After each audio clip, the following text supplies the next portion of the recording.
Mm. Welcome to Airtime with Agnes Kru Yoga, the podcast for yoga teachers dedicated to straight talk about yoga and the work we so love. I'm your host, Agnes Kru, a yoga teacher, yogini, seeker, and mama, and based on the beautiful island Mallorca. And if you're a yoga teacher who wishes to offer your students more, go deeper into yoga and increase your teaching life, Airtime with Agnes Kru Yoga is for you. And I'm very honored, and really it's a big joy to welcome today's special guest to this show, Stefanie Castson. She has been my anatomy teacher in my second teacher training, my plus 300 hours teacher training, I'm not sure, 7 or 8 years ago, and she made such an impression on me that I still want to talk to her. So she is a physiotherapist, she's a yoga teacher, proud mama, as she says, and founder of MyStrengthAbility, and passionate about preventive health through motion. After living in Canada for a few years, she lives now, if I'm not wrong, in Switzerland. So please welcome her warmly. Here she is, Stefanie Castson. Thank you so much for taking your time and chatting to me. So I've introduced a little bit and mentioned MyStrengthAbility that offers exercises focused on the balance in between strength and flexibility. Is that a good description? It's a very good description. It's all about the balance of strength and flexibility. However, it really came about, I was working as a physio and I was just looking for a tool to teach really awareness and that idea of stability and integration and strength, and also, stretching through strengths. It's called resistance stretching. So that's where I landed. And why did you decide to create your own branded practice? I don't really see it that way. Good. I don't see it that way. I just had to come up with a name. It ended up MyStrengthAbility, and I want to stay open for other developments. So there's the MyStrengthAbility strap, but there's also the MyStrengthAbility fascia balls, But truly, with the strap, what I realized is that people need a structured way of learning how to work with the strap. So I started developing the practice to the strap, or giving a structure with position 1 through 6 and additional resistance and assistance tools. So I don't really see it as a branded practice. I really see it as a tool that helps us teach, but also perceive certain aspects that are very helpful in the practice. Yeah. And do you do that also in group classes, or is that more private teaching set? In fact, I get a lot of feedback from people who work with the strap that they use it a lot in private settings. So do I, but I also teach group. I have an online group, like an online class where we work strap inspired. And then also trainings with the strap that goes 3 months, where we really inspect everything from the science behind working with the strap, through the positions you can do with it just for an orientation, and then bringing that into the practice as a prop, just like we have a yoga block, a resistance band, or I like to look at it as a kind of evolution of the traditional yoga strap. Yeah. Of course, as you mentioned, the block. Nowadays everybody is now used to use a block. If they go to a studio, and since COVID, since the lockdown, and everyone had to practice online, everybody has also block now at home. So I guess it's the same development. People get used to strap, and then they can just include it and naturally in their practice. That's what I hear. Like the ones who are using it, they really enjoy it as something to have available at any time, and they can take anywhere, and that helps them to, feel, sense, engage, and all the things you can do with it. Yeah. So when we were a bit discussing about what we would like to talk today, of course, anatomy is such a big, wide theme, and you mentioned functional yoga. So what is that? Yeah. Functional yoga. I would say make sure it has the word fun in it. So that's how I like to keep it. But it's, of course, not just about fun. Functional yoga to me, or functional practices, really relate what you do on the mat into a functional approach, meaning, let's say, I give an example. You need to be able to stand up and sit down. I give a very simple example. Then in the practice, I will make sure we do squatting like motion, or, strengthening of the glutes, so that that function is possible in daily life. So it's functional related to daily life, to what people need. And that's very individual, as we know, right? Could be very different. Okay, so maybe Yogasana was described, as I've learned it, to prepare for meditation, to be able to sit. So functional yoga, or yoga in general today, might has changed to prepare us for daily life, for the movement of life. Is that yeah? It can be for the function in daily life, depending what you need. But if it's your function is to be able to sit in meditation and be able to sit on the ground, that would be the functional approach as well. And you would make sure you bring the movements on the function into the body that is required in order to sit on the ground with a straight back without hurting anything. That makes sense. So MyStrengthAbility, how can it benefit yoga teachers? Well, so if you mean the strap, the MyStrengthAbility strap and the knowledge around it, how to use it, of course. Yeah, absolutely. So as an anatomy teacher, I was always looking for ways how to to teach certain structure, right? It's one thing to have, the structure and the muscle names and all that in the book, but truly in the end, we need the application of the anatomy within the practice. And to kind of bridge that gap between the theory and the application, and how the anatomy truly makes sense in movement, the strap helps me to kind of make that bridge, really, from teaching awareness, because it provides a feedback, right? Like if I loop in and I resist, it provides a feedback for my proximal joint, and that gives me the sense of what it means to actually place my shoulder joint and to actually engage the muscles around it to stabilize. And why that is so important, especially in a practice where we're on the arms so much with a joint that has so little integration by nature, right? Compared to the hip joint, as an example. So really the awareness, the factor of integration, stability, but also what it means to stretch. Like we have so many ways of stretching. It's a very complex discussion, just stretching itself. But the healthiest and most efficient, and as a working mama, I'm all about efficiency. Way of stretching, of gaining mobility, is when you do that within strength, which is called resistance stretching.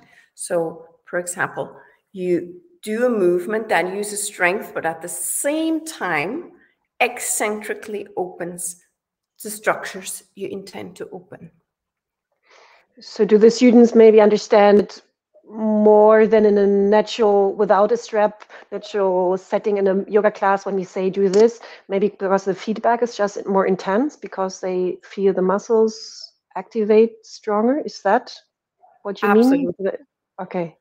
Yeah, okay. Through the feedback, you increase the proprioception, you increase the feedback that the muscles get. It's similar to when we do, as a yoga teacher, hands-on, right? Like if we're in Warrior 2 and the knee flops in, we don't go and pull the knee over the ankle. We give resistance on the outside and say, now push your knee over your ankle.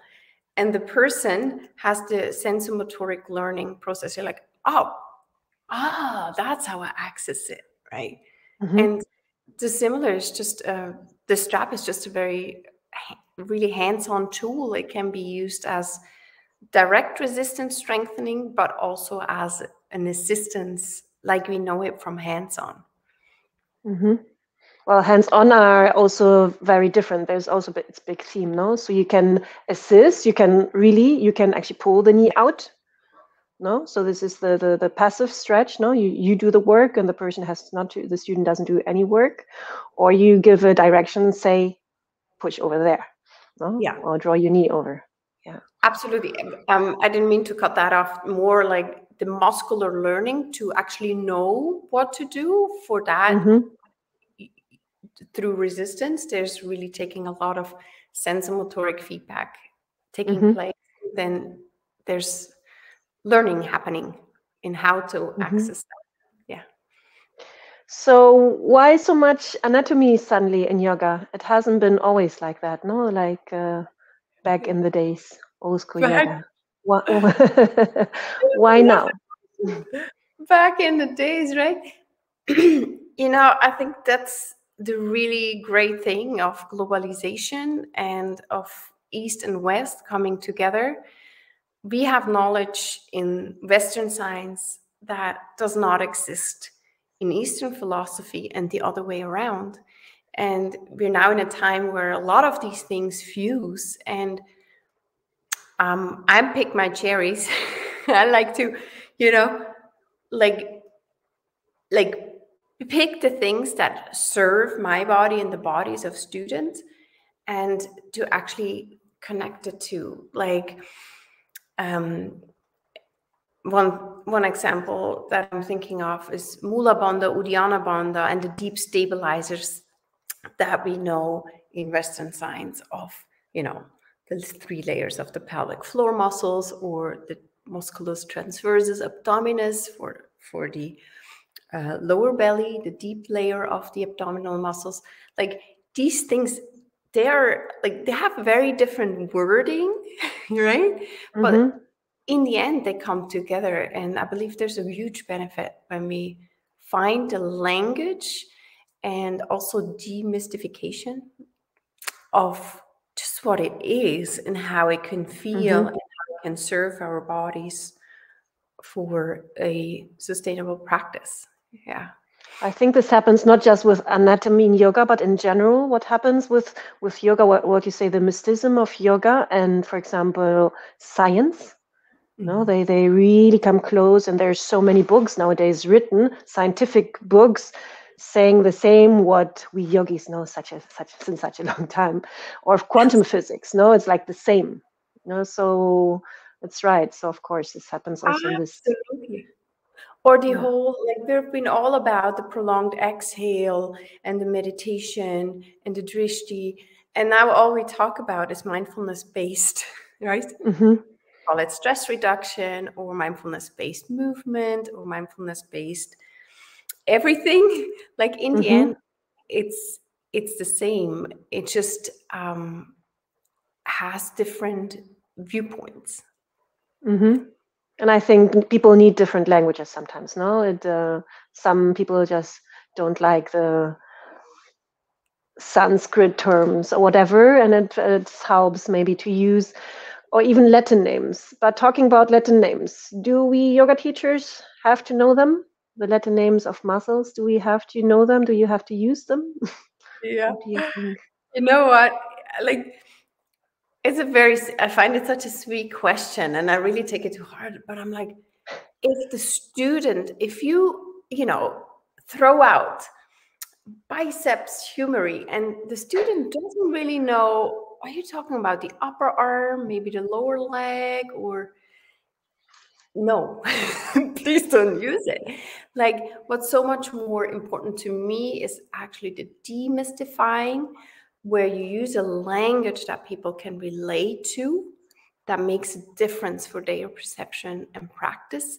So no, you can, in my courses, I don't mind if you say quadriceps femoris or the upper front thigh muscle, as long as you're aware of where it is and the function it does and where it's important to engage or not engage or whatever in the practice. Yeah. No, I don't think so. Mm-hmm. English language has a lot of correlates between, right, the Latin Mm-hmm. words, and so there it's more natural. But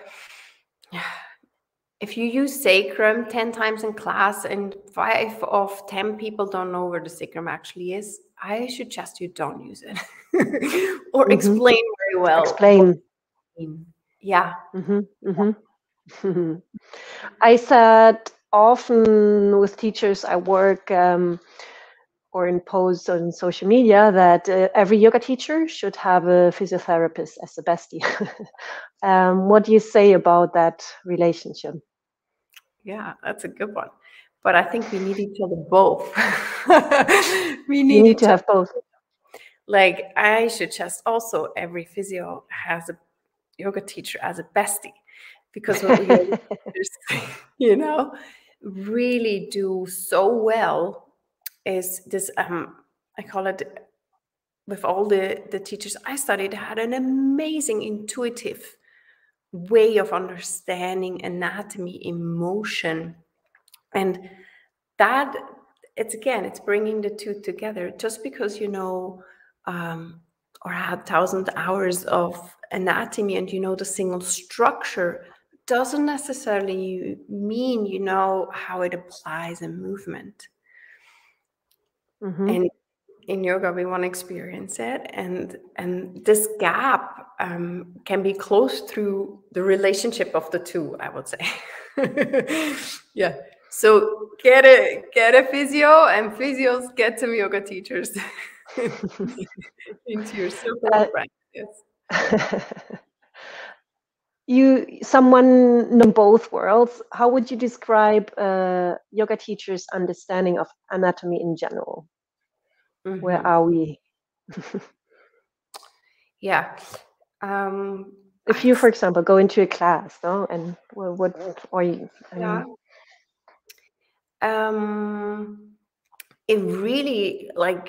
It really depends. There's some that love the subject and they're really like anatomy nerds, and and then others, I still experience this like red curtain for some when you heard the word anatomy even.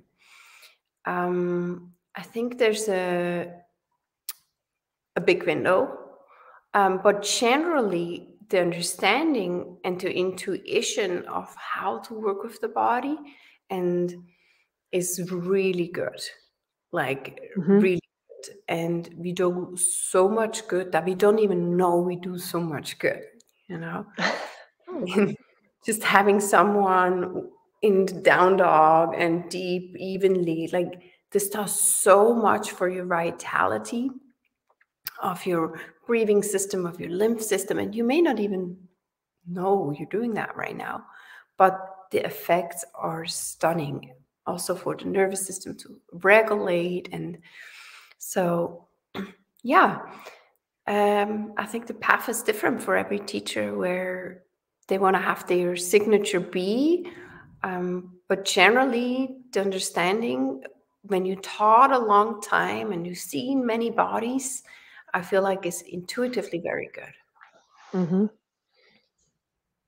But anatomy is important for cueing, for example, no? At all to lead through most classes nowadays, I would say, to lead through an asana class, to know where to put a knee, a foot, and why.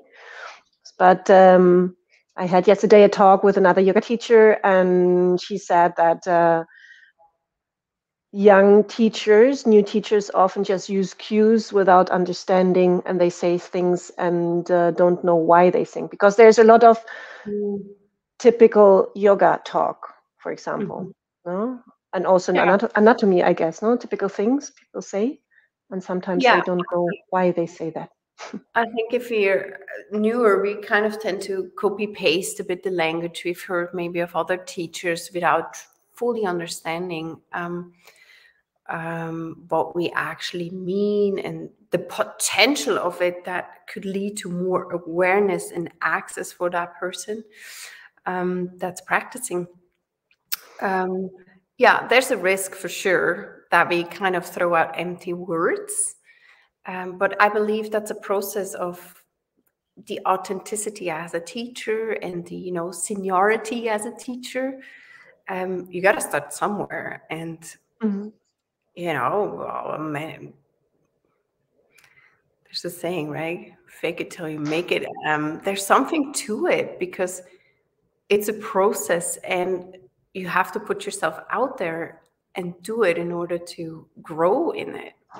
And yeah, but it never ends, the growing and the being open to things you think you already know. Yeah, of course, growing as a teacher, but I think also yoga as itself is growing and always developing, no? So especially teachers who teach since 30 years, they say also like 30 years ago, I said some things and I would never, ever say that. Though 30 years ago, I knew it's right. Yeah. Because it was right back then, but now it's not right anymore, no? So it also changes, even if we study and give our best and no, just the knowledge of the body changes constantly also. Absolutely. We have to always reset in that beginner's mind and the knowledge changes. I just lost what I was going to say. So I lead then to the next question. And we mentioned that already a little bit, the misconceptions. There are some misconceptions, no? Or what is the biggest one, would you say, of yoga teachers related to anatomy or physical health, about physical health in your experience? Yeah, I'm struggling with that question, but in terms of anatomy, I think it's the idea that it's something separate from the yoga practice. You know, there's the anatomy book and then there's the yoga. It's not a separate thing. And they can be really fun and necessary to bring together, which may be a little bit that, you know, scarcity of anatomy as well. And then anatomy is one thing, I have to also say that, right? But the functional anatomy, the application of anatomy in the practice is a whole other thing. So I would say the view that those are two different things. They're not. You're working with the physical body, of course, with the energetic body and the mental body, but in first order, you work with the physical body. And the misconception as for, you were saying, not anatomy, but health. Yeah. I'm, for example, in cueings, I just know there's so many like rules. It's like that. You do this with your foot because if not, you hurt yourself. No, I mean, like those rules. Do you agree with all of them? Like I put that today in my group for Facebook group for yoga teachers. Never the knee above the ankle in warriors. No. Yeah. And this is like I love to teach alignment based yoga. I'm very into all those anatomy rights. But then when we start to question ourselves, like because I've learned it and I understand why it's like that, but if we question ourselves, like, is that really right? I mean, the whole life is with the knee beyond the ankle. If we run, the knees beyond the ankle. If we squat down in Malasana, we're beyond the ankle. If we lift something up from the floor, we be beyond the ankle. So what is yoga now? Preparing us to live. So why shouldn't we then have the knee beyond the ankle? No? Yeah, I hear you. Well, I always say it depends. And that's the thing. If you understand why you're saying that, you can differentiate. And with in Warrior 2, you have a lot of the body weight on your front knee. However, if you engage your back leg, you have about a 50-50 distribution. Mm-hmm. And the more you bend your knee, the more pressure there is on your knee and your ACL. Okay, if your knee stays above ACL, is the anterior cruciate ligament, if your knee stays above the ankle, there's less pressure on the knee joint. But technically, if your body is engaged and supported and your bandhas support your whole, skeleton body, nothing can happen past the knee, with the knee past, except when it loses alignment into internal or over external rotation. You're on the outer edges of the feet. So yeah, this is kind of a general rule, because it's you're staying safer with the knee over the ankle, but if you look at the details, there's no absolute to this particular one. In asana, for example, we go with the knee past the ankle, but then your back knee is on the floor and you have less pressure on that joint.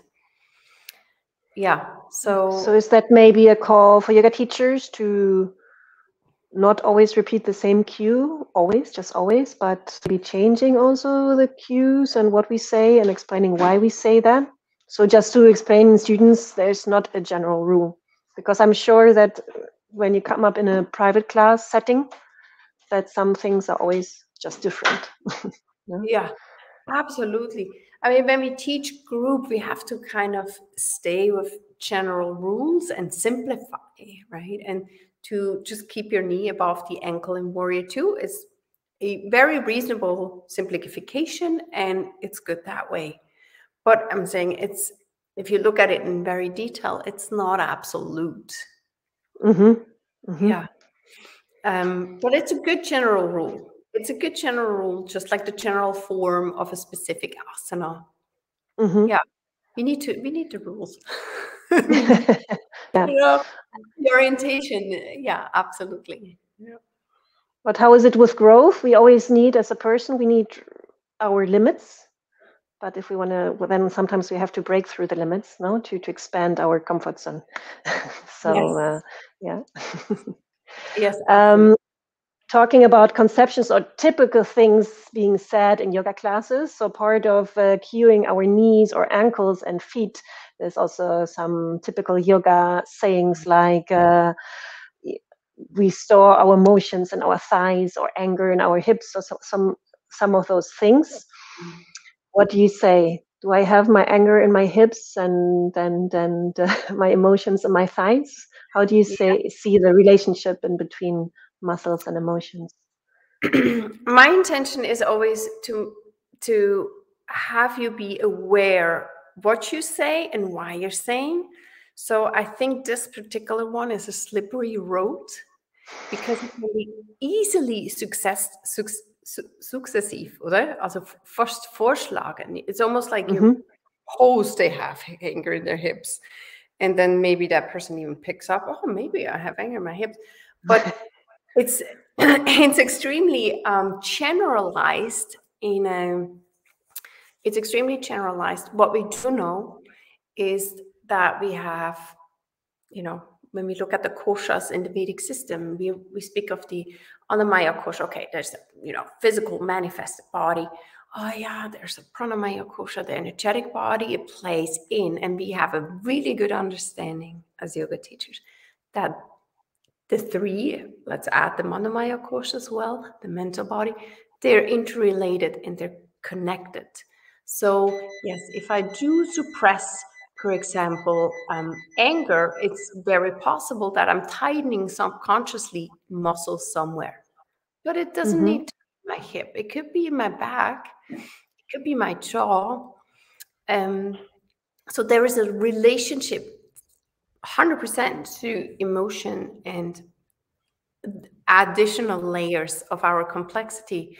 But to generalize angers in the hip, and I think it's a slippery road to take. Okay. So some can have also happiness in their hips, yes?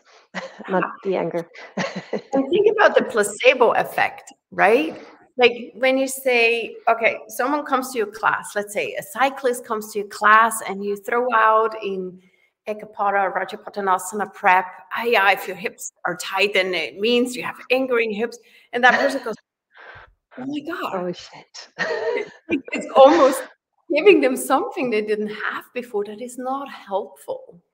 And there could be very other functional reasons why those hips are tight. Maybe that person sits 9 hours a day and then goes on the bike in more flex position and even strengthens, you know, these structures in a flex position. Of course, when it comes to yoga, anything will feel basically tight, but that doesn't mean there's an issue with suppressed.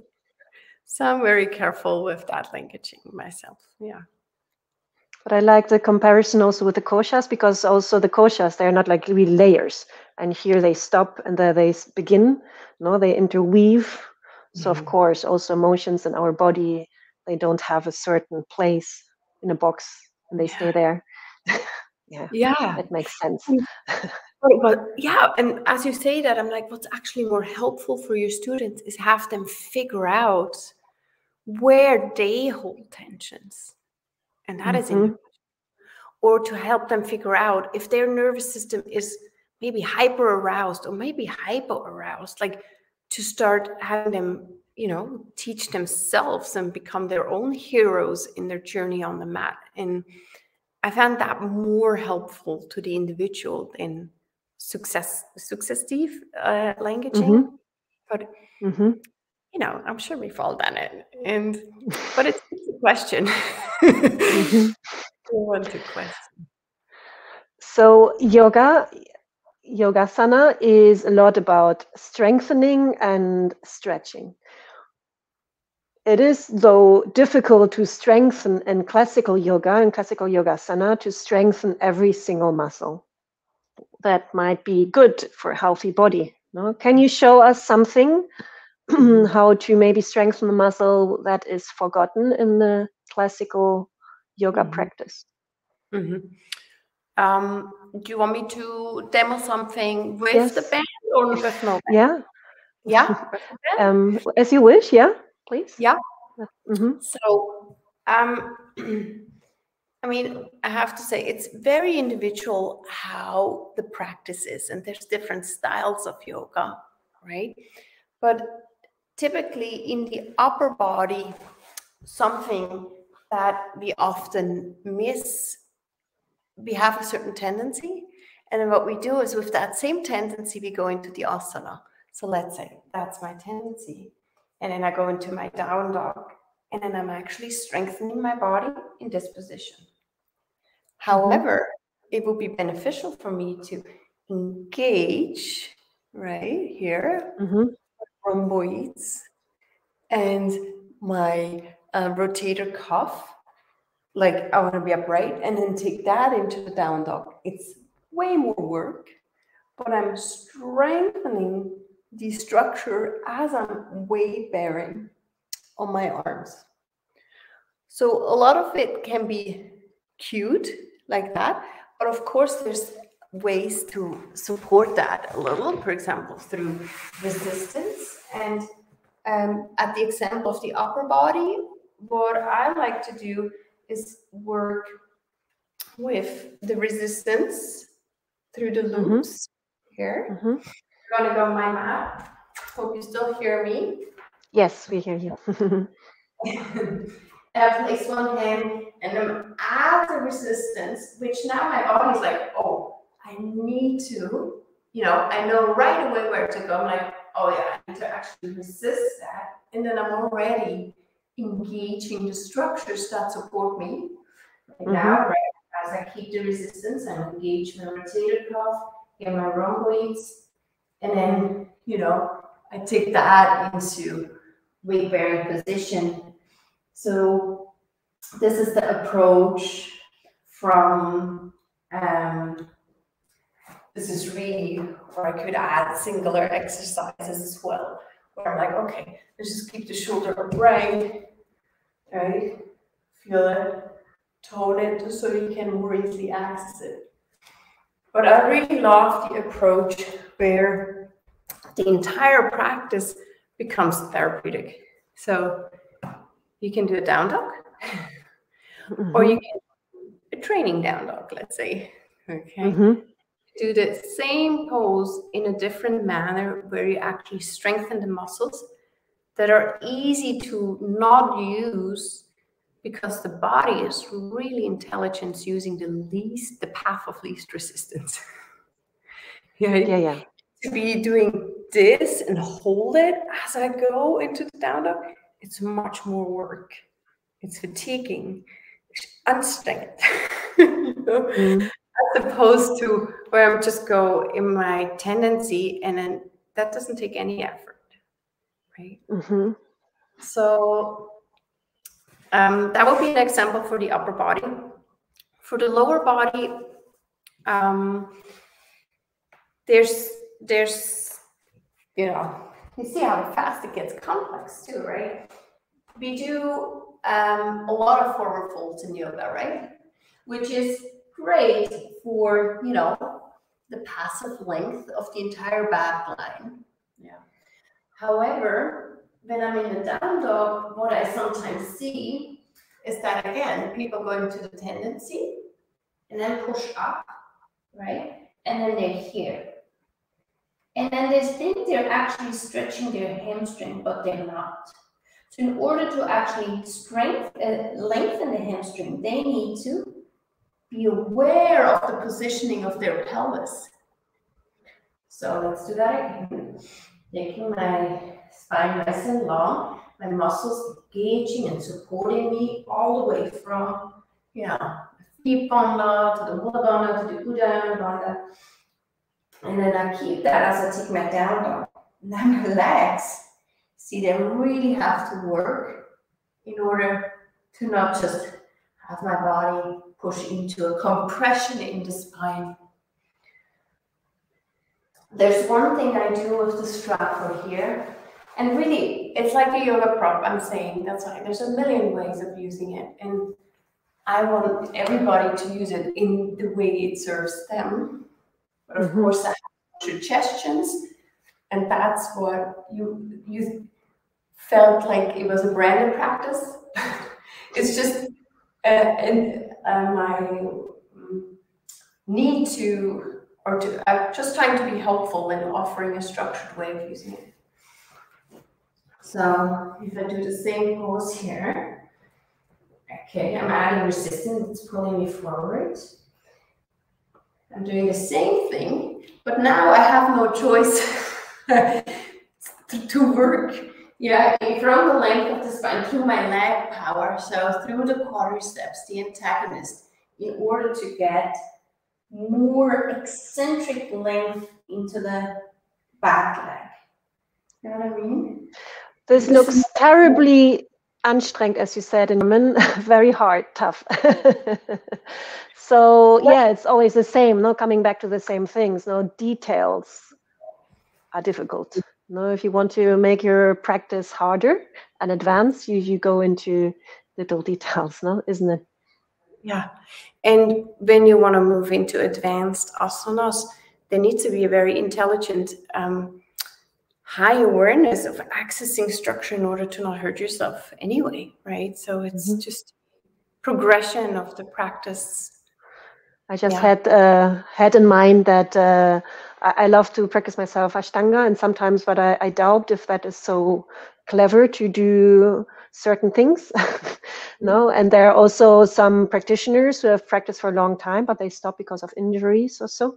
So I guess this is actually for those Ashtangis who can't practice Ashtanga anymore, great way to do, if they aim for intensity, just grab a strap, like the new form of Ashtanga. Really, it has to speak to you, but of course there's nice ways, and I believe in a practice to do the practice in a way where we can do it forever, and just how we change and our body change and our tissue changes. For example, the collagen, right? It just, starting 35, our collagen just drops. That means we need a certain, especially as flexible yogis, which is usually the case, we do need more of the strengthening component in order to maintain the balance in the body. So it's just, we need to stay open and allow the practice to change for our own good. And our teachings. Huh?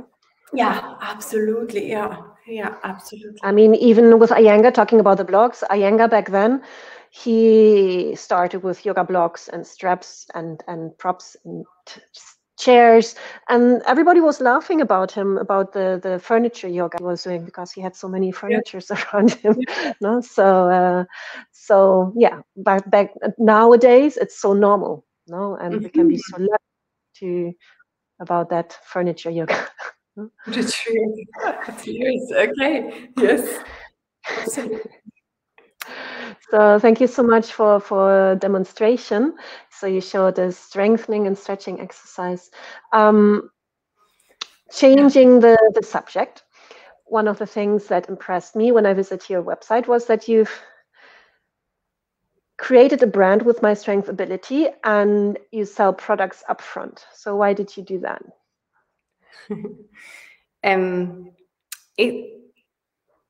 All right. Okay.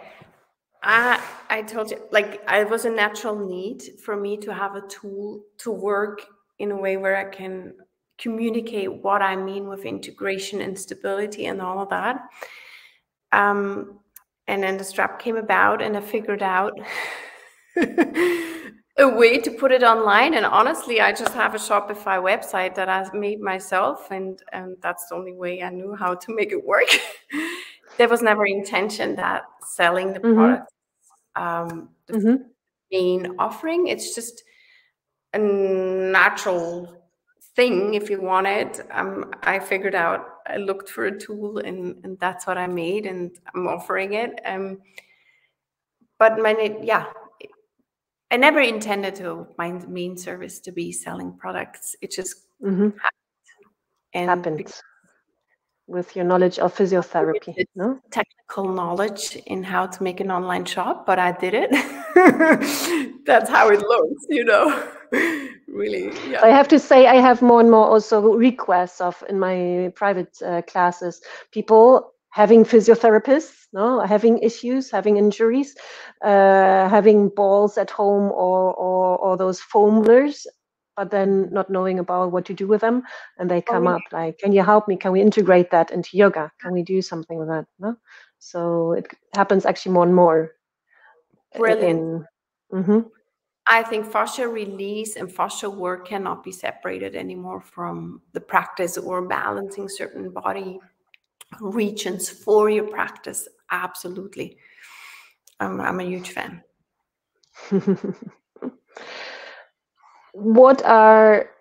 I touched it a little bit, but what are your thoughts on the commercial side of yoga? No, you said it was not your intention of selling something. It happened, no, and it improves your service. Yeah. No? But often there's also critics of commercializing things in yoga. Yeah, it's probably a big discussion, but generally, I think the more people can profit from a mindfulness-based practice that they can do for themselves without needing anything, like you don't even need a mat, truly, right? It is a plus for society, for each individual. So there's not just downsides to commercialization. Perhaps sometimes things get watered down, but that's okay. Then they're watered down, but at least they're accessible for people that can benefit from them. So I really don't see a negative. As someone who lives for preventative health through motion, I'm like, the more the merrier. I also think so. It'd be nice to keep the quality at a high level, but this is probably more something for the individual to figure out. So you say commercializing, yes, but with quality, right? That would be ideal. Yes. So perhaps at some point it will be just like you go study law or you go study yoga therapy. maybe that will be the path it will take. Let's see. Do you have any tips for us yoga teachers who wishes to build up the business side of yoga and what to do, and they maybe don't really know where to start? Well, first of all, I think it's all figure-outable. However, it can take time. It takes time to develop your own signature, your own authenticity in something, and it will change as well within that development and evolution. However, I think it's the one risk we may have is that we focus too much on the outside and what the others are doing. To really take that process as it's a nice kick for introspection and to see, okay, what is it truly I intrinsically want to serve with? And, do it the real yoga way. Like, where you step into your dharma and figure out, like, how do I not notice the time going by, and how can I offer that in an authentic way? That's the thing to figure out. So, but was it always there for you? You knew it? Was it your natural path to? I knew when I went off track. Like, when I went off track, I'm like, oh, okay, that's not working for me, right? Or right now, this is more something I can actually do as a mother of 2 children as well. Sometimes it has certain external factors, of course, but no, it's evolving. But the orientation stays intrinsic, not extrinsic. Yeah, and as long as I really connect with what my heart beats for, I have the energy for it, even with 2 kids. That's introduces in another good question I have as a mother as well. How, talking about balance, for you, balance is very important, no, in your work, and I think in yoga, balance is like one of the main themes. How do you balance your entrepreneur life with life of your family with 2 children? It's an ongoing balance. It's a delicate act, absolutely, to consider the needs of 4 beings in the whole process. So it's an ongoing, like, just because you have found balance once, it doesn't mean it's there. Like, it's ongoing, and it's also seasonal for me, absolutely. And this is, for example, something I started doing where in my output work is in, spring to summer and after summer to fall. And I don't do high output work in the winter months. That's when I rework my online courses or re-edit them or film new ones where I can be more back. So that seasonal adjustment, almost a bit in an Ayurvedic kind of terms. Ayurvedic terms for Switzerland, because in Mallorca it wouldn't be possible. In summer with 40 degrees, you're not there. Yeah. Or not with Pitta energy. No, like for me it's a lot like. And people don't want to, right? They don't have the energy either to take a teacher training in August. Absolutely. But to consider the seasonal, that's been very helpful for me. To also create passive income has been helpful because it takes the pressure off of always doing. To have several legs on the ground has been extremely helpful for me. So I still work as a self-employed physiotherapist, one-on-one on clients, just like I also do the online courses or live courses and the MyStrengthAbility work. So to have a bit of, several options has been also very helpful in the last 2 years. And, waves that came with that, absolutely. But ongoing, keeping it, I continuously have to make sure I keep it grounded, I keep it basic, and I keep it really truthful to my capacity at the time. And they also go like that, right? Very truthful with their own capacity has been helpful, and a process of acceptance.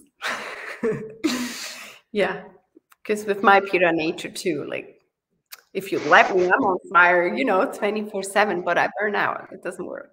So Thank you so much, Stefanie. So what's next for you now? to you. Next. I move on. I go on with what I'm already doing, trying to do it even, better or communicate better in clarifying my offering, and to stay open and continue growing within the field of what I'm offering, but also within the development as a mother. And the kids are changing so much. It's like, got to make sure to keep up, right? You look around and suddenly they're different people, and to just stay grounded and keep it basic, that has been what's on for me, and continue doing what I'm doing. Yeah, which are the 3 pillars of the physiotherapy work, the online courses, and the strap related work. Yeah.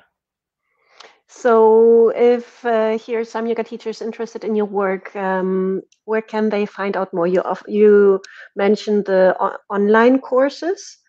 Then find it on your website. Let's see, that's this one. Is it right? Yes, that's my you can find all my online courses on there, correct. About anatomy, they're all about anatomy? Not all of them. So there's all season anatomies. For example, Anatomy Plus is only in English right now, but I'm working on a German version that relates to a plus 300-hour training. And then there's the pre-postnatal course that I do once to twice a year, a 45-hour training. I'm working on an additional course for fall, hopefully, which has more to do with general well-being and nervous system regulation. So, courses will come and go on there. Yeah. And the strap, where do they find it here? Is that where they find the strap? Yes, if you click the products, you will see all the products available, which is the strap and soon my double balls as well. Yes, that's and really if they don't know how to use it, do you have little courses on that? Yeah, this is something I want to do a little better, but I have various buy now later videos on my YouTube channel as well.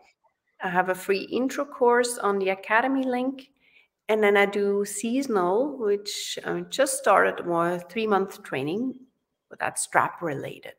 So you have all the tools to work with the strap with privates or in your classes. Okay.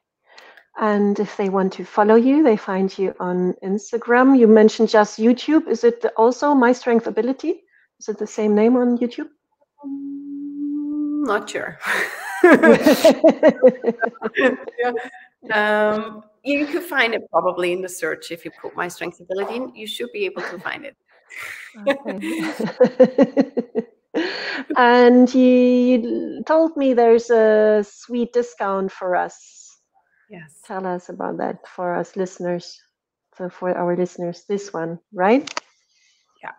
For any strap or balls that are coming soon, anything you find in the products. I have my weekly online class that it's always Thursday. It's starting again in March. It's also there, so you could also use your discount code for a drop-in if you want.